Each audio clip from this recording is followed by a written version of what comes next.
നിങ്ങൾ ശരിക്കും ഈശോയെ സ്നേഹിക്കാൻ ആഗ്രഹിക്കുന്നുണ്ടെങ്കിൽ ആദ്യം നിങ്ങൾ സഹിക്കാൻ പഠിക്കുക. കാരണം സഹനം നിങ്ങളെ സ്നേഹിക്കാനായിട്ട് പഠിപ്പിക്കും. വിശുദ്ധ ജമ്മയുടെ വാക്കുകളാണിത്. ഇന്നത്തെ സുവിശേഷത്തിൽ ഈശോ ശിഷ്യന്മാർക്ക് വേണ്ടി പ്രാർത്ഥിക്കുന്ന രംഗമാണ്. ഇവിടെ ഇപ്രകാരം ഈശോ പ്രാർത്ഥിക്കുന്നുണ്ട്: എൻ്റെ മഹത്വം ഞാൻ നിങ്ങൾക്ക് നൽകുന്നു എന്നുള്ളത്. യോഹന്നാന്റെ സുവിശേഷത്തിൽ ഈ മഹത്വം എന്ന വാക്കിന് പല അർത്ഥങ്ങളുണ്ട്. ഈശോയുടെ കുരിശുമരണത്തെ പറ്റി ചിന്തിക്കുമ്പോൾ നമ്മൾ ഇപ്രകാരം വായിക്കുന്നുണ്ട്: മനുഷ്യപുത്രൻ മഹത്വപ്പെടാനുള്ള സമയമായിരിക്കുന്നുള്ളത്. ഈശോയുടെ കുരിശുമരണത്തെയും സഹനത്തെയൊക്കെ ഒരു വലിയ മഹത്വമായിട്ട് ഈശോ കാണുകയാണ്. നമ്മുടെയും ജീവിതത്തിലൊക്കെ സഹനങ്ങൾ ഉണ്ടാകുമ്പോൾ അതും ദൈവത്തിന്റെ ഒരു മഹത്വമായിട്ട് നമ്മൾ കാണണമെന്നുള്ളതാണ്.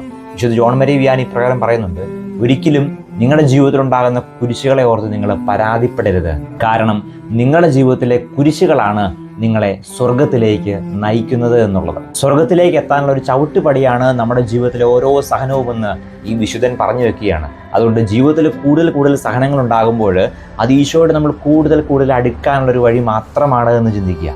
ഓരോ ദിവസവും നിന്റെ ജീവിതത്തിലുണ്ടാകുന്ന സഹനങ്ങളെയും ബുദ്ധിമുട്ടുകളെയൊക്കെ നന്ദി നിറഞ്ഞ ഹൃദയത്തോടെ സ്വീകരിക്കാൻ നിനക്ക് സാധിക്കുന്നുണ്ടോ?